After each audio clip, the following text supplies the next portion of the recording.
নানা আয়োজনে খাগড়াছড়িতে পালিত হচ্ছে দেবী সরস্বতীর পূজা। খাগড়াছড়িতে সরস্বতী পুজোকে ঘিরে চোখ ধাঁধানো আয়োজন। ষোড়শী কলা থিমে দেবী সরস্বতী পূজিত হচ্ছে খাগড়াছড়ির শান্তিনগর গীতা আশ্রমে। দেবী সরস্বতী হিন্দু ধর্মে জ্ঞান, শিক্ষা, সঙ্গীত, শিল্প ও বাকের দেবী, যিনি মাঘ মাসের শুক্লা পঞ্চমী তিথিতে বা বসন্ত পঞ্চমী তিথিতে পূজিত হন। শ্বেত বস্ত্র পরিহিতা বিনা পানি দেবী সরস্বতী জ্ঞান ও পবিত্রতার প্রতীক। ভক্তরা অজ্ঞতার অন্ধকার দূর করে বিদ্যার আলো লাভের জন্য এই আরাধনা করেন। দেবী সরস্বতী আরাধনার বিশেষ দিক হচ্ছে, দেবী সরস্বতী পূজায় সাধারণত আমের মুকুল, জবের শীষ, দোয়াত কলম এবং সরস্বতী পূজা বাসন্তী রঙের গাঁদা ফুল প্রয়োজন হয়। পূজা পদ্ধতিতে সকাল থেকে উপোস থেকে দেবীর উদ্দেশ্যে পুষ্পাঞ্জলি দেওয়ার রীতি রয়েছে।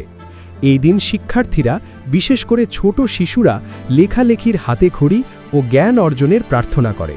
শুধু শিক্ষা নয়, সঙ্গীত ও শিল্পকলায় পারদর্শিতা এবং কর্মক্ষেত্রে উন্নতির জন্য দেবী সরস্বতীকে স্মরণ করা হয়।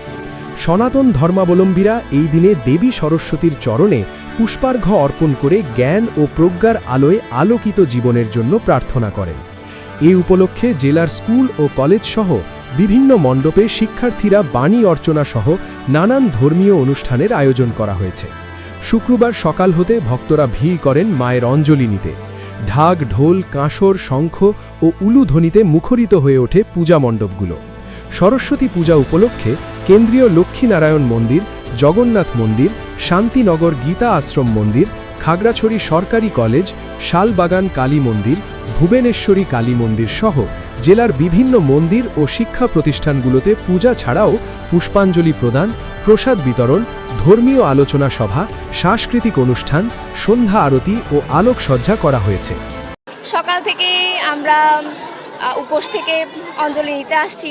আমরা সারা বছর অপেক্ষা করে থাকি এই পূজার জন্য। আমরা যেহেতু স্টুডেন্ট, মায়ের থেকে আশীর্বাদ লাভ করার জন্য সকাল থেকে উপোস থেকেছি, এখন এসেছি, অঞ্জলি নিয়েছি। সরস্বতী মায়ের পুষ্পাঞ্জলি নিয়েছি। সকালবেলা মায়ের কাছে এসেছি যাতে আমাদেরকে আশীর্বাদ করে, আমাদের পড়াশোনা যাতে ভালো হয়, আমরা যেন ভবিষ্যতে কিছু একটা করতে পারি, এই কামনাটাই, এই প্রার্থনাটাই আমরা মায়ের কাছ থেকে নিতে এসেছি, আশীর্বাদটুকু। বিদ্যা দেবীর আরাধনায় আমরা সবাই একত্রিত হয়েছি। মার কাছে আমাদের এটাই প্রার্থনা, দেশে যেন সবসময় শান্তি বিরাজ করে, সুখ সমৃদ্ধিতে ভরে ওঠে এবং সবাইকে মা যেন জ্ঞানী বুদ্ধিতে প্রজ্বলিত করতে পারে। সকালে উপোস থেকে মন্দিরে এসেছি মায়ের পুষ্পাঞ্জলি নেওয়ার জন্য। মূলত আমরা ছাত্রছাত্রীরাই এই পুজোটা করে থাকি। বিদ্যার দেবী মা সরস্বতী, আবারও তার আরাধনায় আমরা আজকে এখানে এসেছি। প্রতি বছর আমরা এই আরাধনা করে থাকি। তার কাছে আমাদের প্রার্থনা এটাই থাকে যে তিনি যেন আমাদের সবার মাঝে তার জ্ঞানের আলোচ্ছটা আমাদের মাঝে ছড়িয়ে দেন। আমরা মায়ের মন্দিরে আসলাম। আজকে আমাদের মায়ের পুজো সরস্বতী দেবী, বিদ্যা দেবী, আর সকলের মঙ্গল কামনার জন্যই মন্দিরে আসা। নমস্কার, আমার নাম প্রাঞ্জল শাহ। আমি আজকে মায়ের আরাধনা করার জন্য মায়ের অঞ্জলি নিতে এসেছি। আমি নবম শ্রেণীর একজন ছাত্র, Khagrachhari cantonment public school and কলেজে।